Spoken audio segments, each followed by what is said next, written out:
رسول کریم صلی اللہ علیہ وآلہ وسلم نے ارشاد فرمایا، بے شک اللہ تعالیٰ تمہاری صورتوں کو اور تمہارے اموال کو نہیں دیکھتا، کون کتنا مالدار ہے، کس کی شکل کیسی ہے، وہ اسے نہیں دیکھتا، وہ تمہارے دلوں کو دیکھتا ہے اور تمہارے عملوں کو دیکھتا ہے۔ تو اس لیے صورت جیسی بھی ہو وہ تو اللہ کی بنائی ہوئی ہے، تو ہمیں اپنی سیرت کو سنوارنے کی کوشش کرنی چاہیے۔ جتنی کوشش اپنی شکل کو سنوارنے میں ہم صرف کرتے ہیں، یہ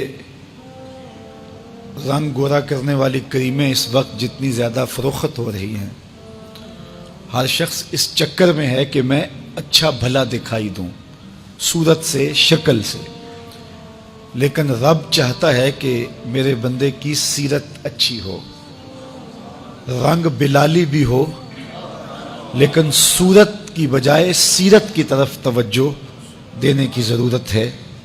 حضرت باہو نے بھی کہا تھا کہ دل کالے نالوں منہ کالا چنگا، جے کو یہ رمز پچھانے ہو۔ تو اصل بات دل کی پاکیزگی کی ہے، دل کی طہارت کی ہے۔ مالدار بننے کے لیے 18 گھنٹے بھی ہم کام کرتے ہیں کہ مال زیادہ ہو جائے، اور اعمال اگر ہم مسجد میں نماز پڑھنے کے لیے آ بھی جائیں تو اعمال کو سنوارنے کی طرف توجہ ہماری نہیں ہوتی ہے۔ مجالس کے اندر بیٹھ بھی جائیں تو ہمارا خیال بھٹکا ہوا ہوتا ہے، اور جو ہمیں خیر کی باتیں اس دور میں بھی مل رہی ہوتی ہیں ہم ان سے بھی نفع حاصل نہیں کر پاتے۔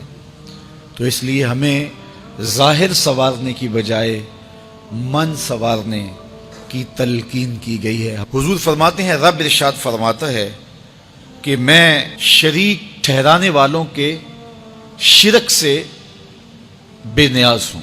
جس نے کوئی عمل کیا جس عمل میں اس نے میرے ساتھ کسی اور کو شریک کیا، تو میں اس کو بھی اور اس کے عمل کو بھی اور اس کے شرک کو بھی ترک کرتا ہوں، چھوڑتا ہوں۔ وہ جانے اس کا عمل جانے۔ تو جو عمل ہو وہ محض رضائے الہی کے لیے ہو۔ اگر کسی کے دکھاوے کے لیے عمل کیا ہے تو یہ عمل ہی نہیں ہے، اور اللہ کی بارگاہ میں قطعاً قبول نہیں ہے، جس میں کسی کے دکھلاوے کا عنصر شامل ہو جائے۔ ہم اپنے عمل برباد نہ کریں۔ بعض اوقات ہم اپنی خون پسینے کی کمائی پیش کرتے ہیں تو ریاکاری شامل کر کے اس کو برباد کر بیٹھتے ہیں، اور جو دکھلاوا ہوتا ہے وہ چند لمحوں کا ہوتا ہے، پھر ختم ہو جاتا ہے اور اس کا اجر بھی مٹ گیا۔ لیکن اگر رضائے الہی مقصود ہو تو پھر وہ عمل اگر تھوڑا بھی ہو اس کا اجر بڑھتا رہتا ہے۔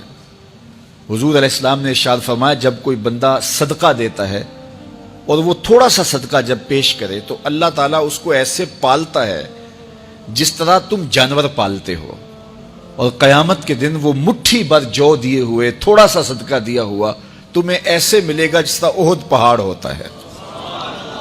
تو وہ تو بڑھتا رہے گا، پلتا رہے گا، لیکن جس میں شرک شامل ہو گیا تو وہ بڑا عمل بھی ہوا تو وہ عمل قابل قبول ہی نہیں ہے۔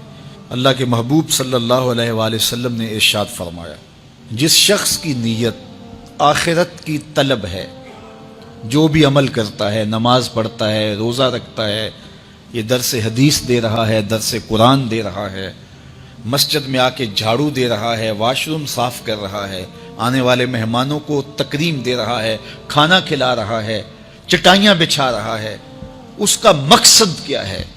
آخرت کی طلب۔ جو بھی وہ کام کرتا ہے اچھائی کا، نیکی کا، اس کا مقصد کیا ہے؟ طلب الآخرہ۔ اللہ اس کے دل کے اندر غنا ڈال دیتا ہے، اس کے دل کو اللہ غنی کر دیتا ہے۔ یہ حضور نے فرمایا، اور ایسا ہی ہے۔ اپنے عمل کو خالص کر کے دیکھ لو، آپ کا دل دنیا سے غنی ہو جائے گا۔ یہ میرے رسول کا سچا وعدہ ہے۔ جب کوئی شخص اپنے اعمال کو آخرت کے لیے کرتا ہے، اس کی طلب دنیا حاصل کرنا نہیں، آخرت حاصل کرنا ہے، سچے رسول کا سچا وعدہ ہے، اللہ اس کے دل کو غنی کر دیتا ہے۔